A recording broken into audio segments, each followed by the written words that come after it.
Welcome back to Diabtron. If you're into fasting or considering it, you're in the right place. Today, we're diving deep into the ultimate list of acceptable liquids you need to know when fasting. Whether you're doing intermittent fasting or longer fasts, knowing what you can drink is essential for your success. Let's get started. 1. Water, the ultimate hydrator. First up, we have the most important liquid, water. Water is your best friend during any fasting period. It's calorie-free, hydrating, and helps flush out toxins from your body. Drinking enough water can also curb hunger pangs, keeping you feeling fuller. Aim for at least 2 to 3 liters a day and don't forget to listen to your body's thirst signals. If you find plain water boring, try infusing it with some lemon, cucumber, or mint for a refreshing twist. 2. Herbal tea, a calorie-free boost. Next, let's talk about herbal tea. Most herbal teas are calorie-free and can be fantastic option during your fasting window.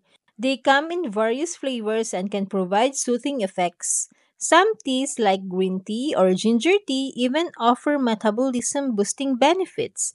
Just make sure to avoid those that contain added sugars or high-calorie ingredients.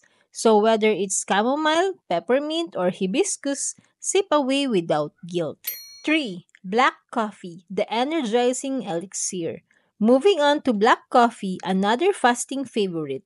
Black coffee is not only calorie-free but also packed with antioxidants. It can enhance fat burning, improve focus, and even suppress appetite. Just make sure to skip the cream, sugar, and flavored syrups. If you're sensitive to caffeine, you might want to limit your intake or opt for decaf. Remember, moderation is key. 4. Bone broth, nourishing and satisfying. Now let's dive into something a bit more substantial, bone broth. Bone broth is a nutrient-rich liquid made by simmering bones and connective tissues. It's low in calories but high in minerals and collagen, making it an excellent option during fasting, especially for longer fasts. Bone broth can help support gut health and keep you feeling satisfied.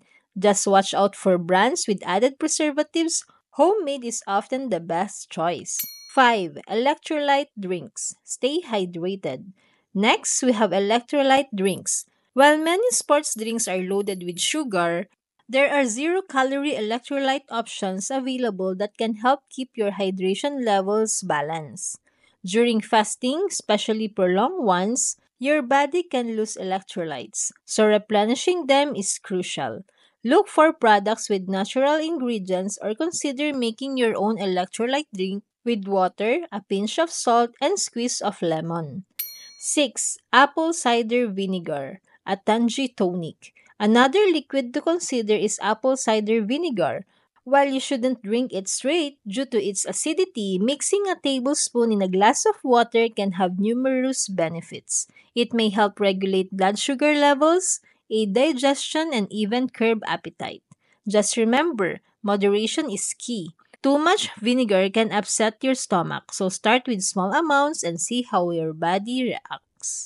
7. Coconut water, a natural hydrator.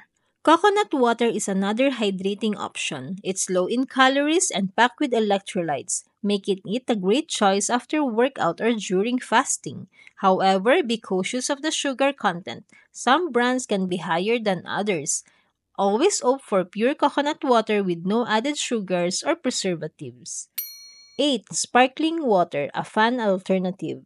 Finally, let's not forget sparkling water. If you crave something fizzy, sparkling water is fantastic alternative to sugary sodas. Just make sure it's unsweetened and free from artificial flavors. You can enjoy it plain or add a splash of fruit juice for a little flavor. So there you have it, the ultimate list of acceptable liquids to consume while fasting. Remember, staying hydrated is key to making your fasting experience successful and enjoyable. If you found this video helpful, don't forget to give it a thumbs up, subscribe for more content, and hit the notification bell so you never miss an update. I'd love to hear your thoughts in the comments. What's your favorite fasting beverage? Thanks for watching and happy fasting!